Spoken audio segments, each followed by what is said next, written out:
Welcome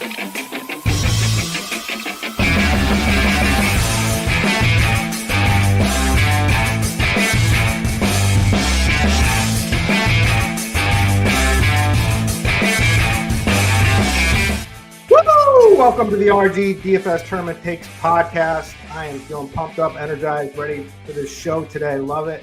Got my two boys, Noto and Beer, with me. How we doing, fellas? How was last week? I know, Beer, you had a nice little shipper, first place. That's all we need to say about that one.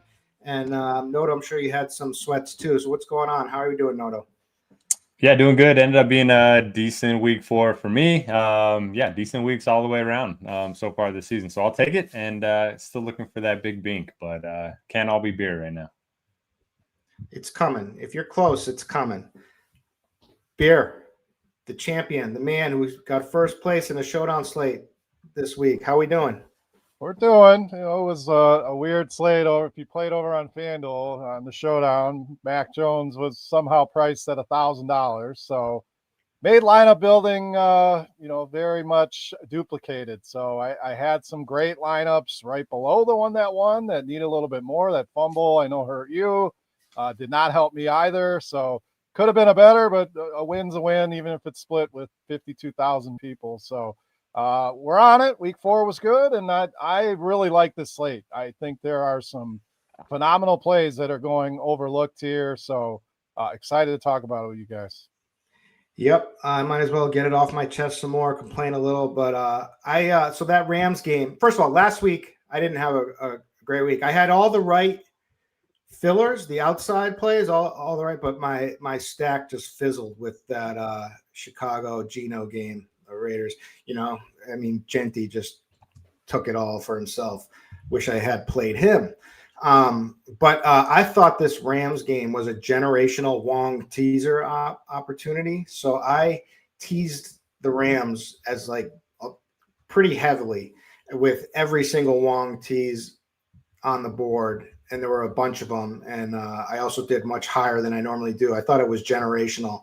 And just goes to show you sometimes it looks too easy, right? And it is.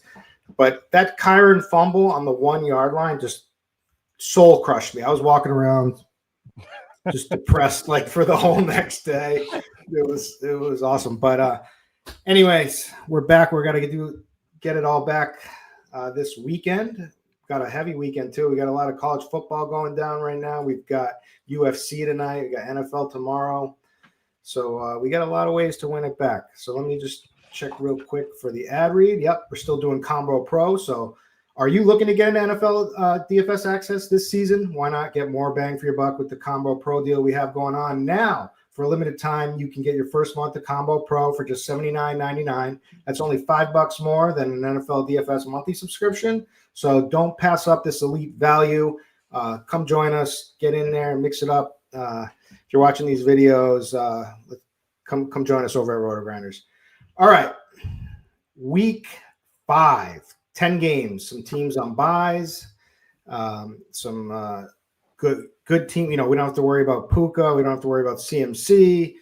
So I feel like a lot of chalk, maybe somewhat fragile this week, but we'll get into that. But we do have some running back plays. We do have a lot of other stuff. But big picture overview, Noto, how does this slate stand out to you?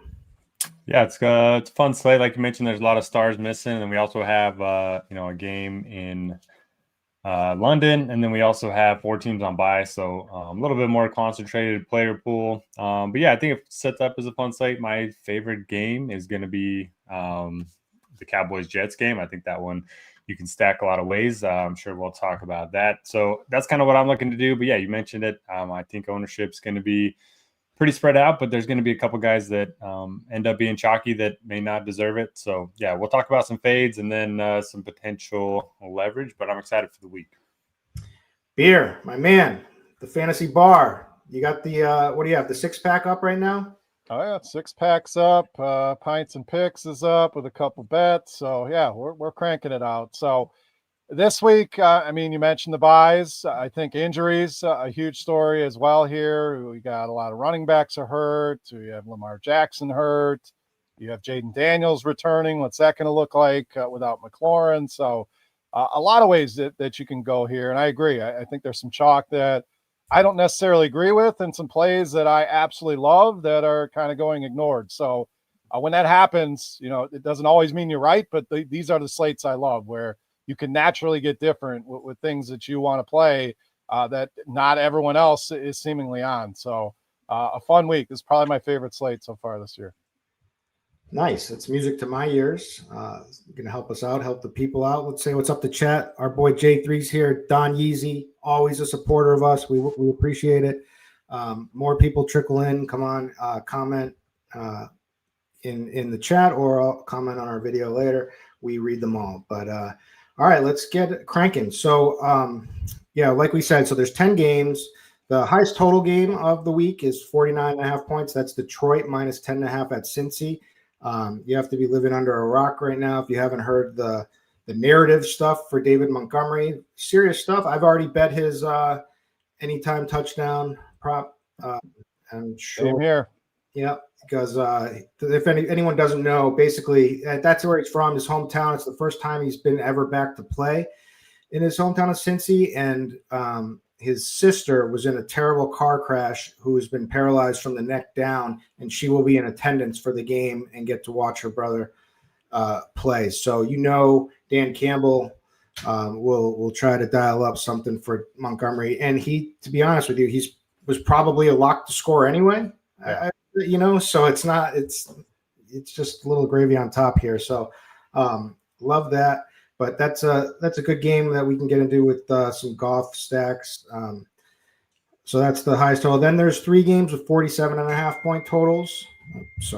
That is Dallas at the Jets. Dallas favored by 1.5. The line keeps creeping down, even though the Jets, man, they just know how to beat themselves every single week. It's like any coach that comes in there doesn't get the job done. Like they just stupid penalties, stupid fumbles, turnovers, just crazy.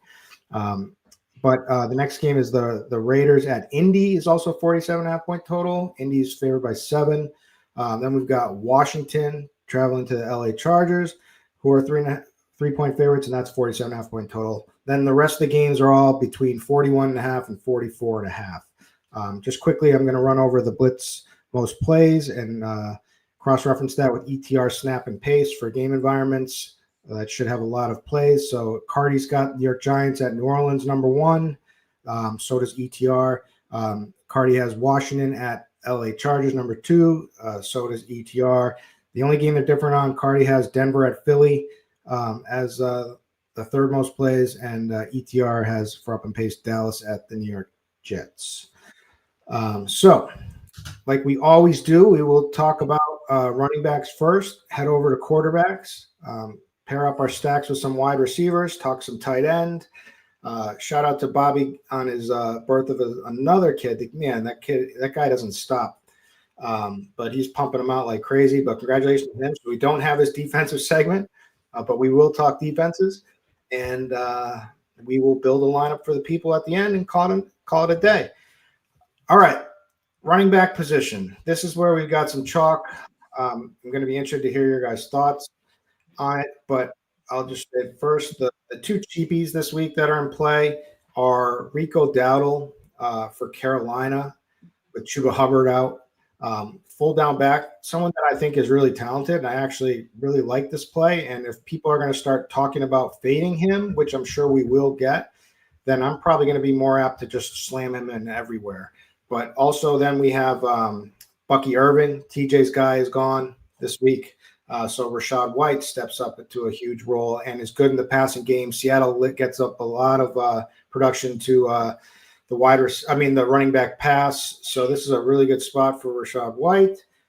And their offense in general just uses the running back a lot in the passing game. So good role expected there. Then we've got the Jonathan Taylor. We've got Achane with Tyreek out. That was crazy to see him go out the way that he did. I think when he did like that weird smile that everyone's like, how is this guy smiling? I think he was like, I'm already paid. Yeah.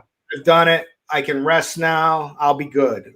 He's happy. He didn't want to play anyway. We've seen this coming all off season. The talk was we're worried about Tyreek, we're worried about him and Tua, and he was like, all right, now I can sit back and get paid and not have to play on this dumpster fire of a team. So I've never seen a guy go out on a cart and look that happy. It was something else. Me either. But you know what? If I had signed a deal like he did, and it happened to me, I might do the same thing. I ain't mad at him. Breece Hall looks like a really good play. Gibbs, Hampton came through his chalk last week. Looked absolutely electric. Broke off a long one against the Giants. Had 128 yards rushing, also 37 yards passing. Had that TD. Just electric back-to-back games from him. And then we've got a whole bunch of other guys we can get into, like maybe Derrick Henry, maybe Saquon, maybe Javonte Williams. I don't know. Who do you like, Noto? Who you got written up, first of all, in the key personnel GOAT article on RG? Yeah, I went with the chalk for my key personnel this week. Jonathan Taylor at home against the Raiders. I mean, he's averaging 23 opportunities per game. The dude's looked electric all season, and it's just going to be a good spot for him to get 20-plus touches in a favorable game script. Then I got Achane without Tyreek. I don't think that changes a ton for Achane, but they're certainly going to lean a little bit more on the run. They're playing the Panthers, who are, they had the worst run defense in NFL history last year. So I don't think they've gotten much better this season. So I like those two quite a bit. But thanks to the injuries, I mean, I think ownership is going to be spread out after those two. Rico Dowdle is going to be an interesting play with Chuba Hubbard out. You mentioned Rashad White with Bucky Irving out. So I think that's going to take some ownership away from Breece Hall, who I really like against the Cowboys. They've been so bad, both through the air and on the ground. Breece Hall, we don't have to worry about Braylon Allen anymore. He ended up getting hurt and is going to be out this game. So I like him a lot. I think Cam Scatabo is interesting. You mentioned the two expensive guys that nobody's going to play in Saquon Barkley, Derrick Henry. Like, if you want to get different, play one or both of them. I mean, a year or two ago, we were playing both of these guys at higher price points. So that's a good way to get different in tournaments. Javonte Williams continues to play well. He's had almost 400 yards and 4 touchdowns so far this season. He kind of gives you some leverage off of that Cowboys passing attack. I don't want to take anybody. One more. Alvin Kamara, I think he's going to be less than 5% owned. He hasn't really had a dip in, usage. The Saints have just been really bad, but this is a game where they're actually expected to be competitive. The Giants have been bottom 10 in EPA against the run, PFF's grades against the run, fantasy points allowed to running backs. So if there's ever like a Kamara breakout game, I think this could be it. Nice. Beer, what are you thinking? So it looks like there's going to be a lot of chalk at this position. We'd mentioned Jonathan Taylor, Devon Achane, both in great spots. But, and we're talking tournaments here, 30% ownership. I think there's enough other plays where you don't necessarily have to eat that chalk. If I'm picking one out of those, it's probably Achane for his involvement in the passing game. Like Noto mentioned, I don't know that he gets a huge upgrade with Tyreek out, but obviously, that's more targets, more usage to go around. So I like them both, but I think there's some great tournament pivots. I was surprised Jahmyr Gibbs isn't more popular, and Detroit overall, we're talking about a team with a 30-point team total, and he's going to have some ownership, but there's always a worry about, well, there's Montgomery there too. I think they're both in play, and it's not just the narrative. You have the matchup. And I think you can go as far as play them together in a lineup. We've seen this Cincinnati team get absolutely destroyed on the ground. We've seen games like in Baltimore for Detroit where both Gibbs and Montgomery go nuts. So maybe that's a way to get a little bit different in tournaments. But I think they're both very much in play. As far as tournament plays, I'm surprised Cam Scatabo is not getting more attention. This guy is getting so many touches. I mean, 25 carries last week. So without Tyrone Tracy, his involvement in the passing game, they're not seemingly wanting to unleash Jackson Dart yet. They're keeping things pretty simplistic. No Malik Neighbors is going to add more to his plate. So absolutely love him. And another guy that's getting no talk this week, which is surprising, is Woody Marks of Houston, who looked like he's kind of taking over this backfield. I mean, Nick Chubb, salute to him. It's been a great career. He's been fun to watch, but just not the same running back. Marks looks explosive, is phenomenal in the passing game. And we're talking about a matchup with a team that has given up the most fantasy points to the running back position. They're going to be playing without Lamar Jackson. They have a ton of injuries on the defensive side of the ball, and he's 5% owned. This one, I don't know if anyone's not sold that he is what we saw last week, but he is by far my highest owned running back this week, and I'm seeing 4%, 5% in tournaments. It gets you off of some of that chalk. It's going to open up some salary. Woody Marks is a phenomenal play this week. And then the cheapies, I like the point on Dowdle. His rushing prop is sitting at 65.5 rushing yards. I mean, you're talking about a prop that's similar to some of the higher end running backs. So he's going to get a big workload. And I think Michael Carter is interesting as well at just 4,000. A lot of talk of who's going to be the running back there. We know when there's confusion, there's not clarity. The field will sometimes avoid it. I think Michael Carter, a great play at 4K as well. But if I'm picking one guy that I'm anchoring this weekend to be different with some upside, it is absolutely Woody Marks against the Ravens.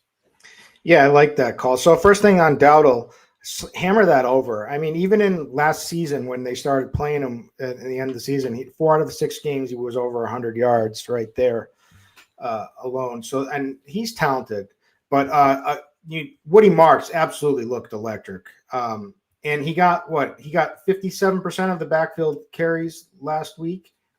Should go up even more, I would assume, after such a really good game like that. Like, what's the point of just letting Nick Chubb get his 3 yards a carry or whatever? This Woody Marks kid is electric, and he can do it both in the passing game and on the ground. So I love that call. My favorite of like the chalky backs is Breece Hall, 85% of the rushing carries once Allen went down. He's absolutely an electric talent. This is the Dallas Cowboys defense. This game is supposed to score a lot. And I think they're going to just, use him every way possible. So I love that one.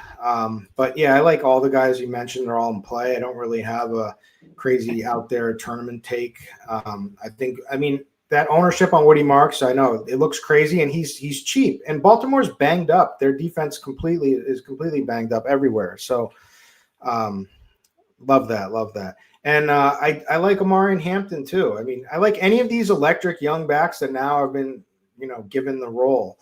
So yeah, let's go. I don't know what to do with Arizona. Do you guys have a take with DeMarcado?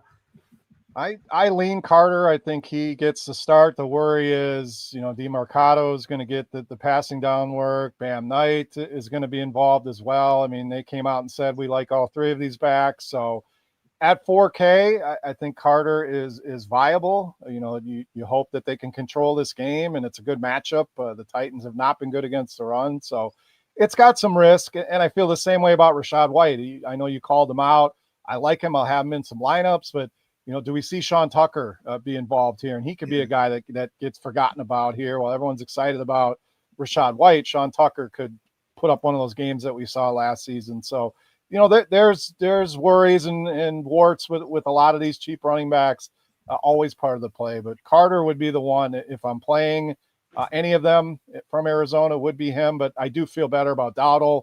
We know that role is going to be there, and it doesn't cost you much more to get up to a Woody Marks or, again, Cam Scatterbo, who's showing potential sub 10% ownership. So some great pivots at this position this week.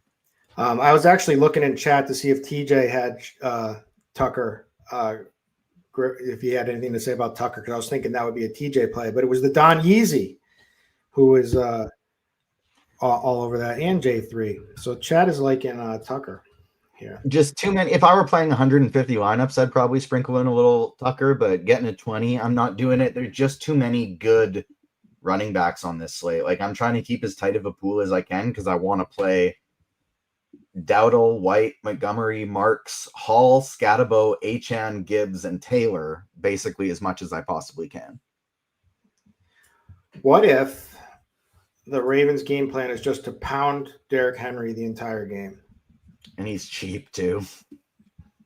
It's not a great matchup is the problem. I mean, the Texans are going to be ready for that. There's zero fear of Cooper Rush coming out and being Lamar Jackson or throwing for 400 yards through the air. So Henry, not to say he can't succeed against a stacked box, but a pretty good defense, pretty good front. That's one that I get the ownership is low. I get the upside. I am not playing Derrick Henry this week. No. Yeah, I can get behind some Henry. Didn't he crush the Texans every season when he was on the Titans? Not that 27 rushing attempts for 147 yards and a touchdown week 17 last year. Yeah, I mean, I can get behind Henry. Anytime he's low owned, I think he's worth a look in tournaments. It'd probably take me 5 lineups to get there, but I think he's interesting. I think him and Saquon are both I can totally envision a picture of like all of a sudden red zone goes to Derrick Henry, and he breaks off a 70-yard touchdown right off the bat. And we're like, why didn't we just play this guy? But you make some good points, Beer. I'm torn, so I will keep thinking about it. All right. Anybody else you want to get off your chest, Noto? I do like the Hampton call. Chargers are going to be without both of their tackles, and they've been first in pass rate above expectation. And I just don't think that's going to continue without those tackles in there. So I think he could be interesting. He had, I think, 89% of the running back touches last week, and obviously had the big game. Not a great matchup against Washington, but he was trending towards being the chalk early in the week. And now with all the value, I don't think a lot of people are going to get there. Yeah, I'm betting Washington in this game. We'll see how that works out. All right, Beer, anyone final, or are we good to go over to QB? No, we're good. Just want to hammer the Woody Mark scattable points, and then the playing Gibbs and Montgomery together, I think will be very unique. Again, 30-point team total for the Lions. If they have their druthers, they're going to just pound the piss out of the ball, and each of these guys could score multiple touchdowns. So both in play, and don't be afraid to play them together. Nice. All right, big week at quarterback here for me. My boy Justin Fields is chalk. I'm gonna play him because he's my boy, and I'm indebted to this guy. So I could see this game going to. I mean, it's against Dallas, so I mean, how bad can he be? I mean, I guess he could always throw up a massive stinker, but Garrett Wilson looks like a phenomenal play. He's got the tight end going potential now with what's his name, Tyler Warren, who looked really good and was a good draft pick for them. So. And he brings rushing upside to the table. So I like Justin Fields. Herbert is up there as chalk too. Country Club Daniel Jones in the mix at 5,800. The Las Vegas defense has a ton of more injuries. So this is a good spot all around for that team as 7-point favorites. Kyler is someone I got to just stop playing this guy forever. That's the answer. Like he just, if you want batted down passes, it's just like every play. So immediate batted down pass. So maybe I throw him out. Jaden Daniels with a knee brace without the rushing. Probably don't like it, but I do like Debo. There's Hurts. Dak is interesting. I don't know. Who are your favorites, Beer? So, guys, if I told you a quarterback was averaging 222 passing yards and 1 touchdown a game, does that get you excited? Oh, baby. Is that 222 and 1 average per game? Not very exciting, right?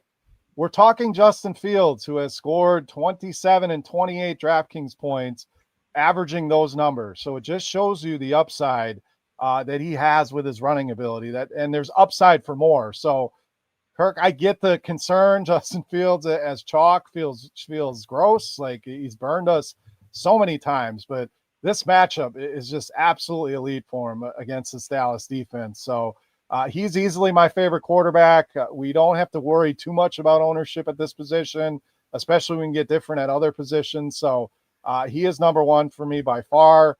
You brought up Daniel Jones. I really like him this week.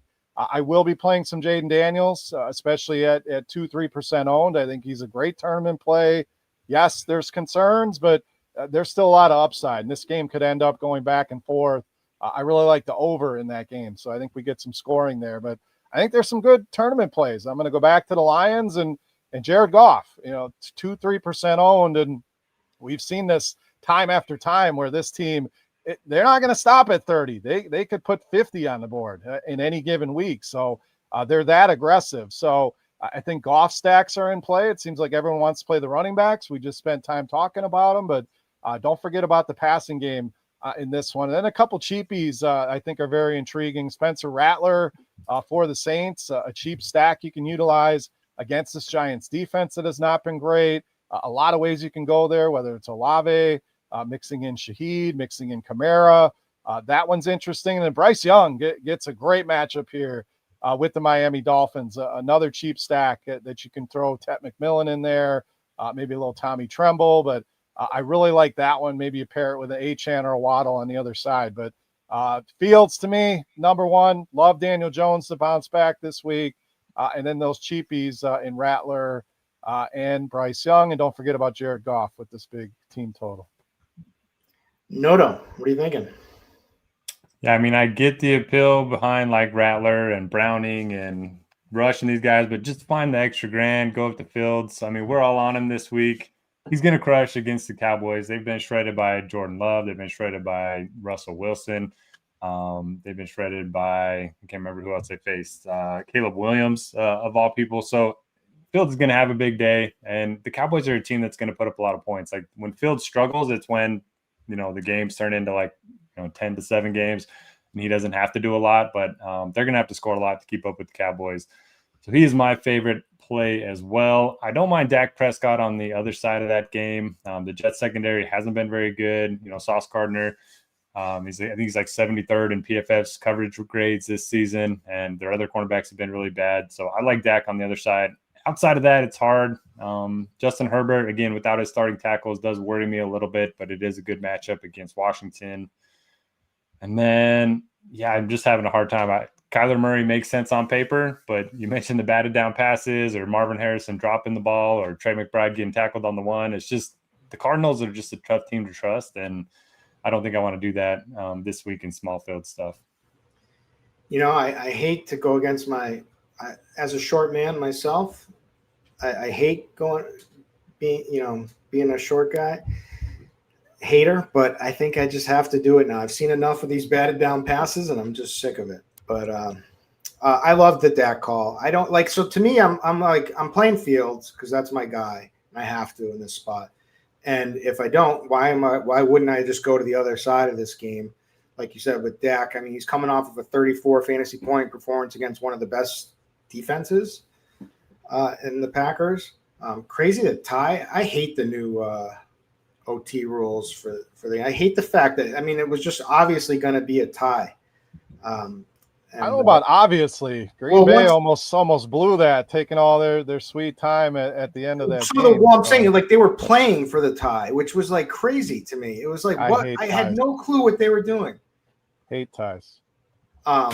Just teams keep selecting to go second when it's a clear, obvious advantage to go first, because then you have a chance to score twice. But both teams in OT so far have picked to go second. Yeah, because they want the most information on what the other team does. It's just crazy. Hate nothing worse than a tie, especially when you have them teased. Especially when you have them teased, long teased. Or how does that work in Survivor? Do they? I saw some debate. That counts as a loss in Survivor. And it should. You're picking. Speaking winners, of, had the Rams on Thursday. That was just brutal. All the way around, just brutal. I hate Survivor. I stopped doing Survivor because I'm not good at it and pounding a bunch of money into it, and I'm like, I'm not doing this year. So anyway, back to Dak, and his wet. With CD gone, now Turpin out, it just open.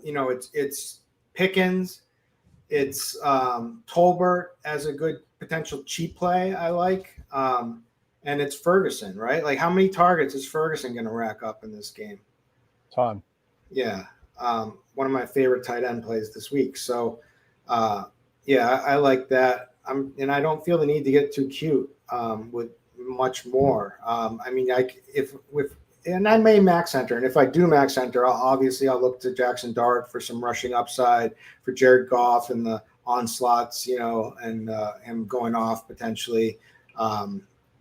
and just a bunch of, maybe some Jalen Hurts. But I mean, the truth is I like Fields and I like Dak. And so any of my single entry stuff or three entry max stuff it's gonna be one of those two guys.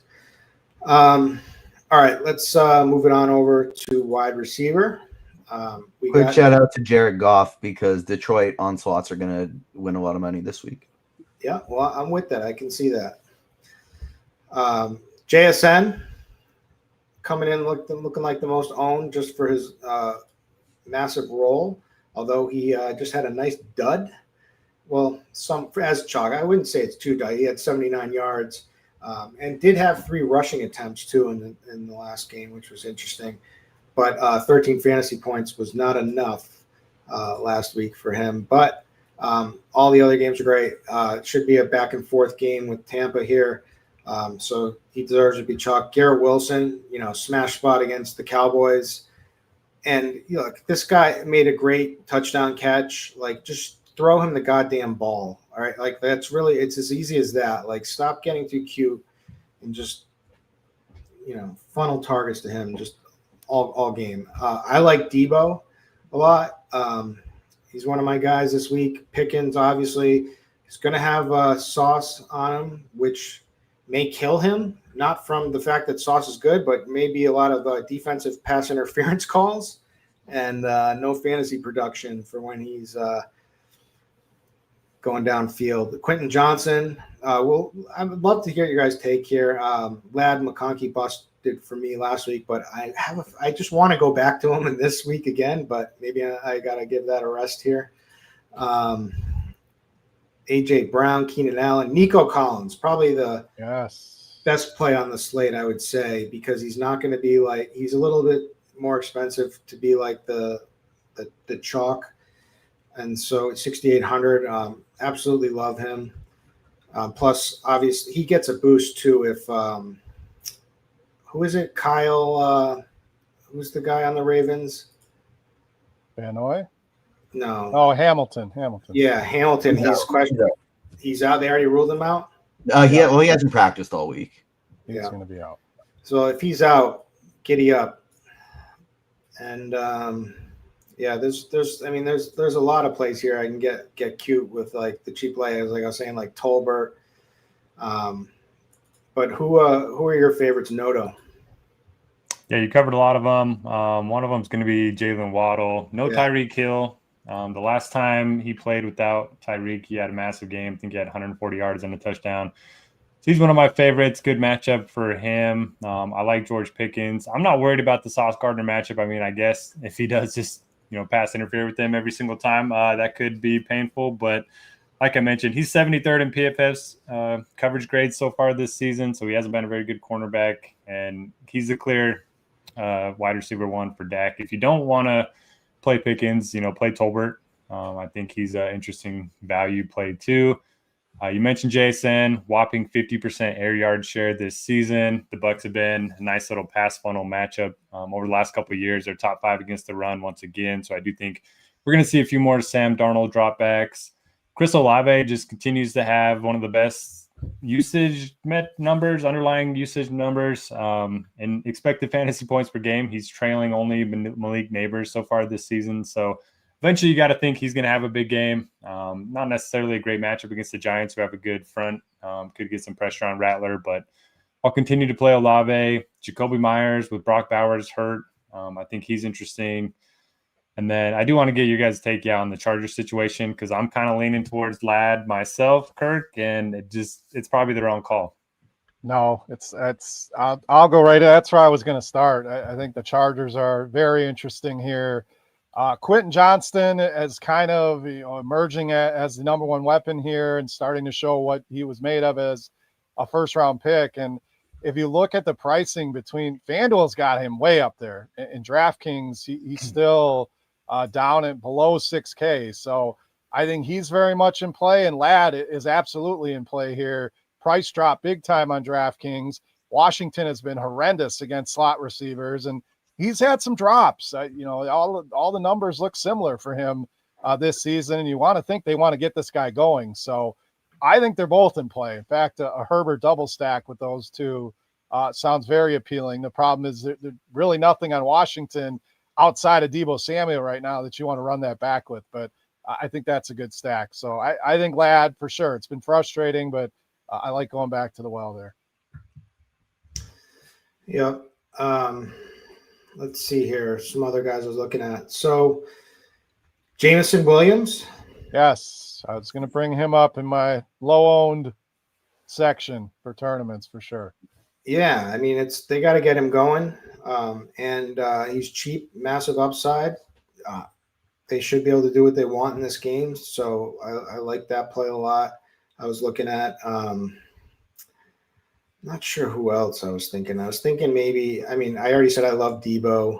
The problem with Olave to me, it's like, yes, he's going to every expected fantasy point and metric and all of these things and air yards and target share are going to point to him, but it all means crap when you have someone who can't get him the ball like Rattler. So I'm torn with him. Plus, I said, like how I said, I just feel like that injury coming with his name on the chair in the medical tent. So I thought for sure he was going to finish last week's game with 0 catches and interception. That was. I mean, it was close. Who else we got?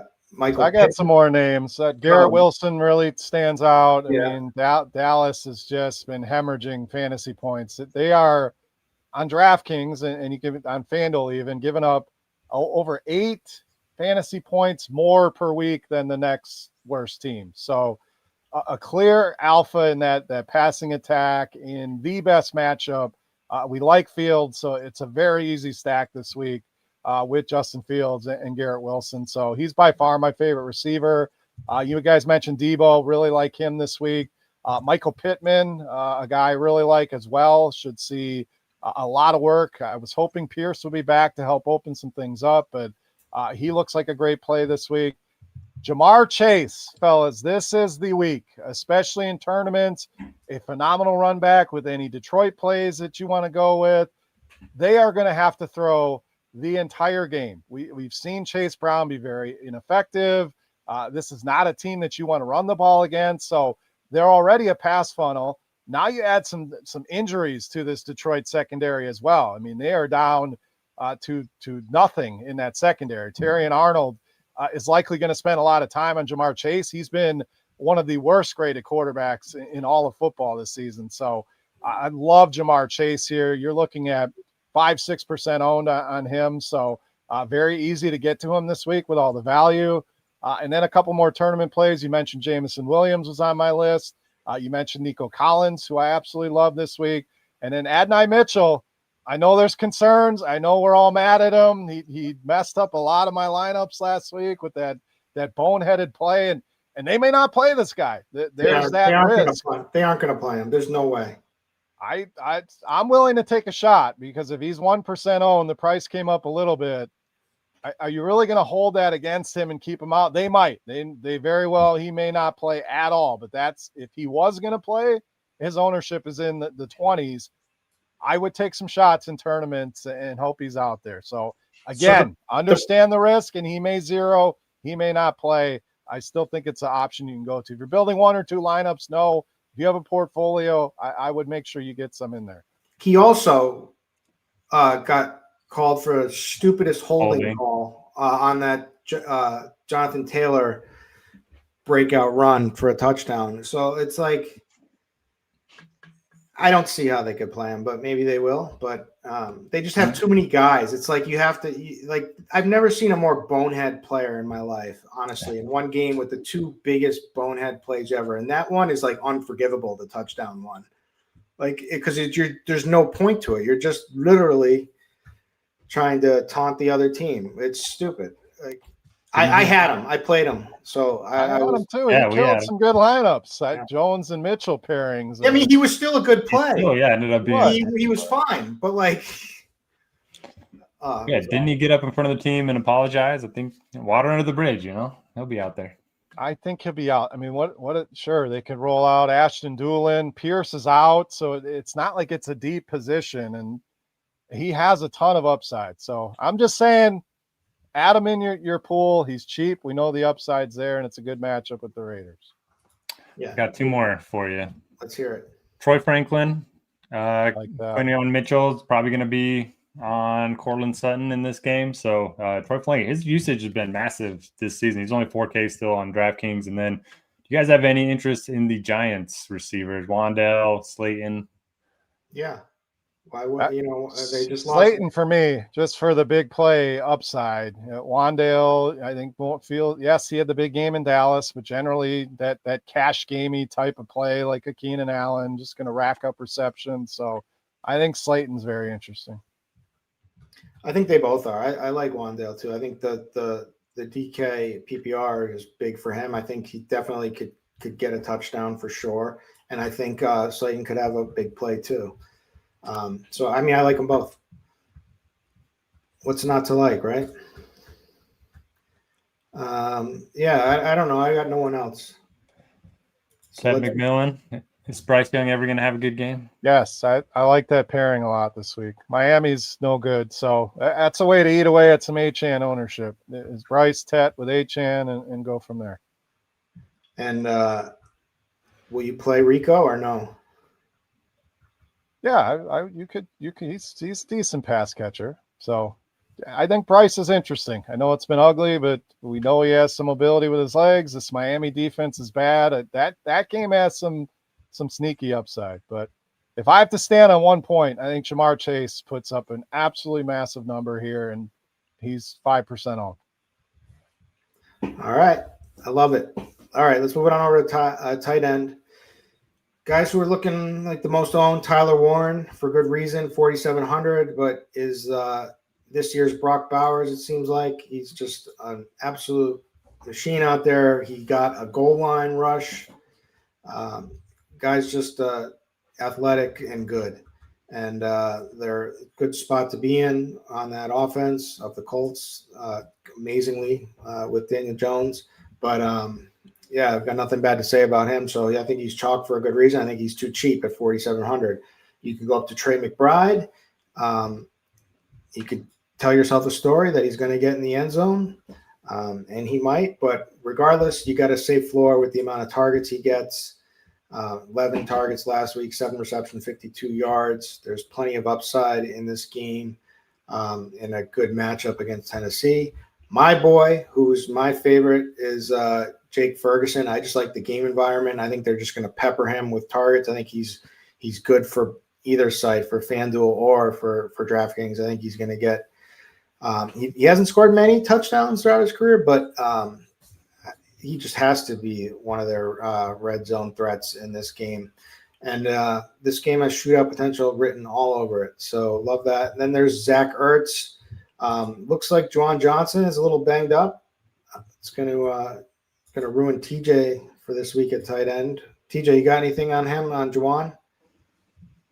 Well, I think he's going to play, but we still don't want to play him anyways, probably because Foster Moreau and Taysom Hill are both questionable for this one. So the reason we like getting close. Yeah, I'm going to make it. I don't know that he plays this week, but he's listed questionable, so he's close. He's practiced all week. They might still hold him out a week longer because, like, people thought he was going to be out for the season, and it's week 5. So that dude is just nuts. Like, he's a freak of nature. But the reason we like Juwan Johnson is because he was playing, near 100% of snaps. So if Moreau and or Taysom Hill plays, that's probably not the case anymore. And so he's been priced up. I don't think he's a guy we want to get to anymore. The guys that I'm getting to the most are either Warren or Ferguson in that mid tier, or going all the way down to Mason Taylor. Yeah, Mason Taylor looks like a smash. I mean, he just looked so good in that game. It's another good game environment for him. He's 2,800. This week's Tommy Tremble.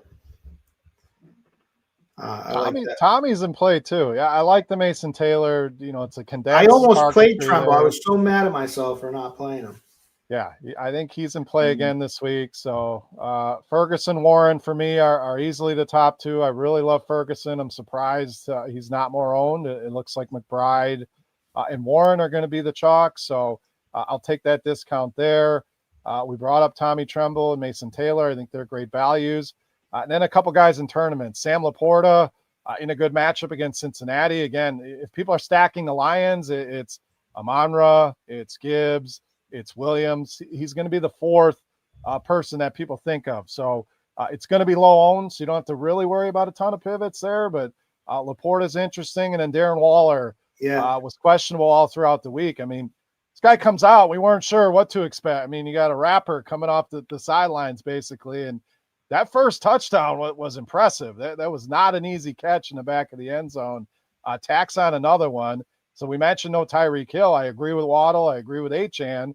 He's going to see a pretty sizable role here, and even if it is limited, he's shown that they're going to go to him around the goal line. So Darren Waller, a lot of upside at low ownership this week.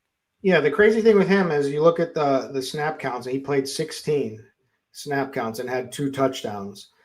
But you would think they're ready to, that they're going to need him immediately with Tyreek out. And so you think they're going to try to get him going and increase that immediately. So, and even if they don't, if it's just a red zone roll, sometimes that can be enough at tight end. We've seen 3,500. Yeah, why not? Yeah, absolutely. I mean, if no tight end smashes, it doesn't take much for one of these cheaper guys to end up in the optimal lineup. Sam Laporta is part of the Detroit onslaughts in play. I don't know, Noto, what are you thinking? Yeah, you mentioned everybody I like. Probably Ferguson's my favorite. 7, 14, and 12 targets the last 3 games. I like the Mason Taylor call. Is there enough pass attempts from Justin Fields to play a double stack with him? Or do we just have to pick Taylor or Wilson?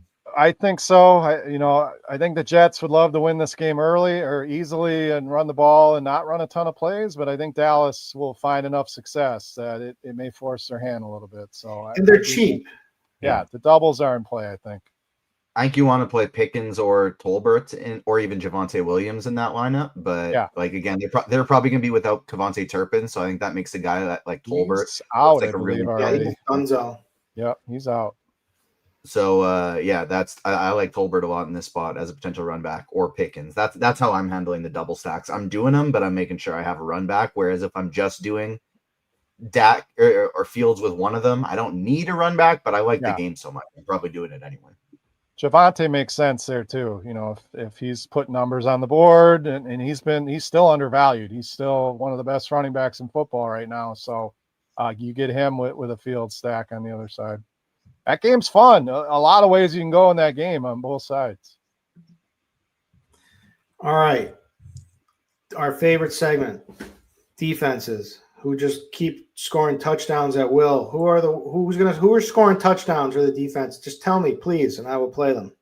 But the ones that look most owned right now are the Saints because they're 2,200 against the Giants at home. The Cardinals because they're favored and they get Tennessee. They should be by the Lions because without Burrow. And then the Texans, I am seeing some interest because no Lamar and company. So those are probably the chalkiest ones. Outside of that, I think that are interesting to me. The Commanders look. I think that Washington's going to win this game. I think they have offensive and defensive line. If I remember correctly, big advantages there, and so I could get behind them a little bit. But anyone standing out to you, Noto? I'm playing the Seahawks at home against Tampa Bay. No Bucky, no Mike Evans. They've been pretty good so far. So I like the Seahawks at 2,800. Don't mind going up to Arizona if you have the cap, but I'm trying to save. I don't really want to play the Saints. I know they're 2,200, but man, it feels like they're just going to give up a bunch of points and get you, 2 fantasy points. Dart looks electric. He does. Beer, who's standing out to you? Yeah, I mean, the Lions, Cardinals, Texans, I think are the best 3 on paper plays. They'll carry the most ownership. I really like Houston. They're cheap. They're priced down because it was a matchup with Lamar, and now it's Cooper Rush. So I think they're probably my favorite cash game defense. Lions, huge upside, easy pairing with one or both of those running backs. Cardinals, a good matchup with Cam Ward. A sneaky one for you is the Indianapolis Colts against the Raiders. Geno's been a turnover machine. I mean, 7 interceptions He already stinks. on the season. So that's a spot. The Colts paired with Jonathan Taylor makes a lot of sense. I think that Colts D is undervalued. Shout out to Rod in chat who's saying the Panthers at home against Miami without Tyreek, and obviously against Tua, who will take sacks. So you can go to the Dolphins too on the other side. I think that game we like stacks on both sides, but we could see it going sideways as well. And I think the Dolphins D also interesting against Bryce Young. I like that Panthers call, and you can also play them. You can correlate them with Rico Suave. All right, let's build a lineup.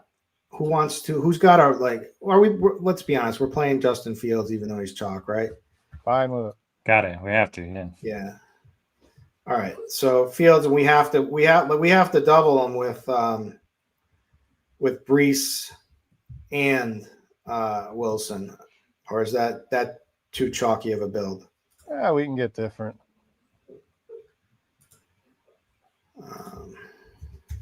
And I don't know that the combination of the three will be overly. It's going to have some ownership for sure, and you could always pivot from Brees to Mason Taylor. You can do just Fields and Wilson. Now you can do just Fields and Brees and eat up all the touchdowns. I feel like if this game goes the way we want it to go, or we need it to go, those are the three guys who are going to have big games.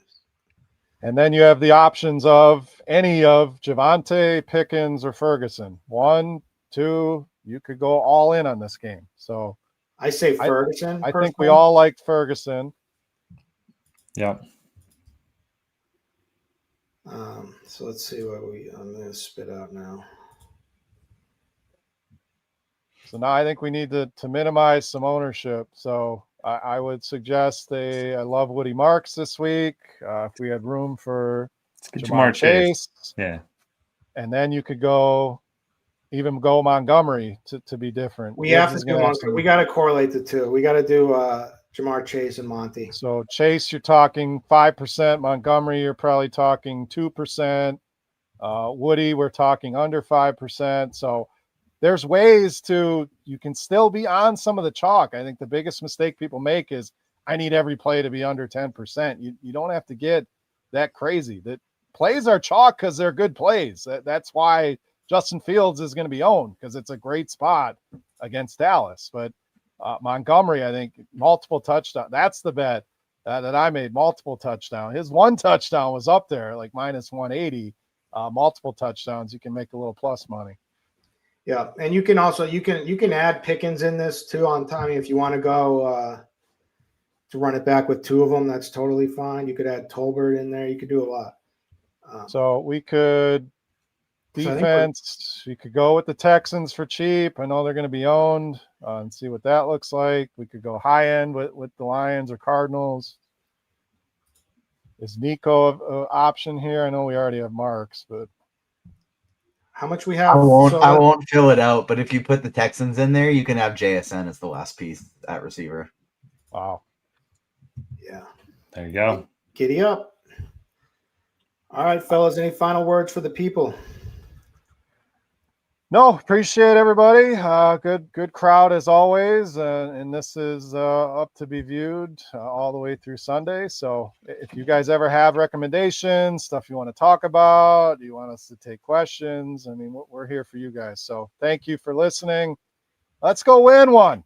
Let's take down one of these big prize pools this week. Yes, sir. And also, I want to point out that my boy, Bobby Gomes, will take all of your season-long start-sit questions, 1v1s, 2v2s, 3v3s, if you DM him on Twitter at Bobby Gomes DFS. So I know he'd love to help out. So make sure you get on that if you have your season-long questions. People want a UFC play for tonight. Man, I don't know what to think about.